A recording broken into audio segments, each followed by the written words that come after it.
Good day, YouTube. Today we have a couple of topics to discuss. I haven't been really making any videos regarding the events because events are kind of small and there isn't too much to talk about.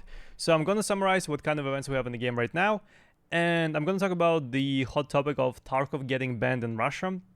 And it actually kind of did. It is not a clickbait.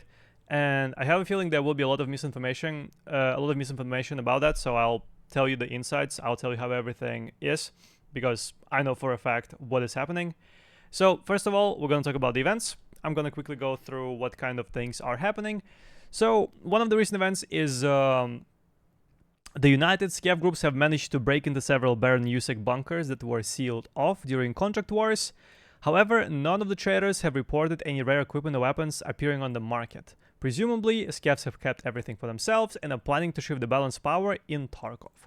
PMC contractors are advised to exercise special caution when operating. So long story short, if you play as a Scav right now, you're going to have something really good on your Scav. For example, this Scav is spawning in with a Scar using M85501 bullets. He's got Slick, level 6 armor on him, and he might have a Labs keycard in his pockets. So long story short, Scavs are spawning in if you play as a player Scav. You spawn in with really good guns, really good bullets. It's really easy to take down on PMCs, so feel free to use that, have fun. And a small Easter egg that all of those guns are from Contract Wars, the previous game that BSG made. And if you don't have a good gun on your Scav, just go into one of the raids and die and disconnect to refresh your Scav.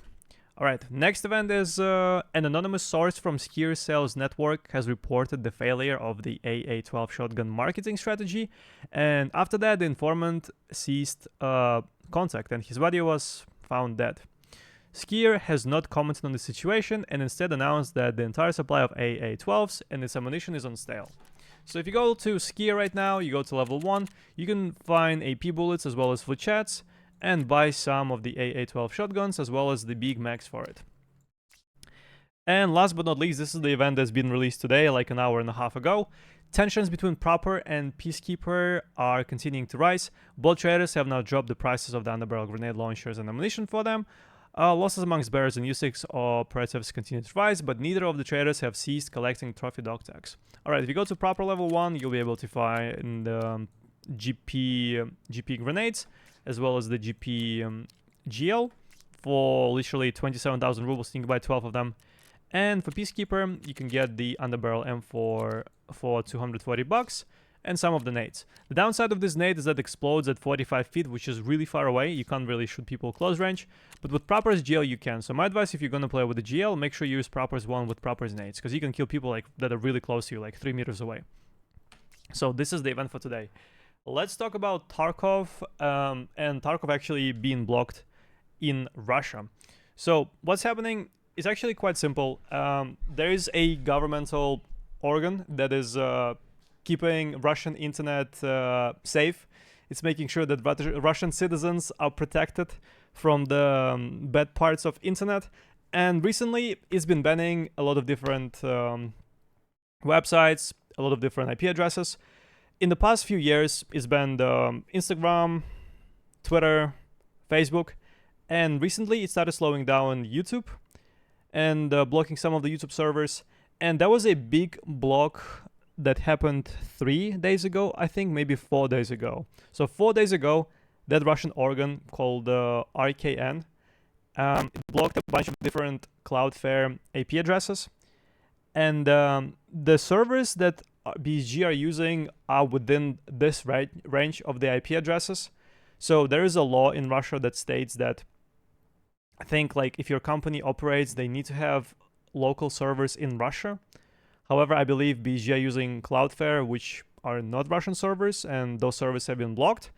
And this is the reason why Russians cannot access the game, or it's really slow. Like, whenever Russians go into the game, they just load insanely long. Like, if you try to get into the menu, it takes Russians like 3 to 4 minutes to get into the menu. And Flea Market is buggy, traders are buggy. But if they do manage to get into the raids work fine. So it's the backend server that is messed up.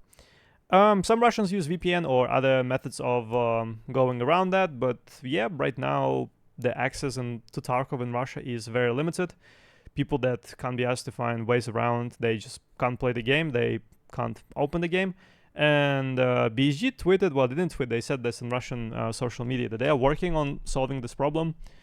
And so yeah, it's been 4 days since Tarkov is inaccessible in Russia. I'm pretty sure BSG will solve this problem. Maybe they'll just get different servers which IP addresses are not within the range of the blocked ones. Or they're actually gonna, I don't know, physically make their own server in Russia and like reroute the players to it somehow. I have no idea. I'm not into the technicality of it, you know. My place here is to share the information. So it's not a governmental block. It's just to do with the fact that the server that BSG is using for the backend for Russians is within the range of the blocked IP addresses. That's it. So Russia did not block Tarkov. It's just, you know, a collateral damage, basically.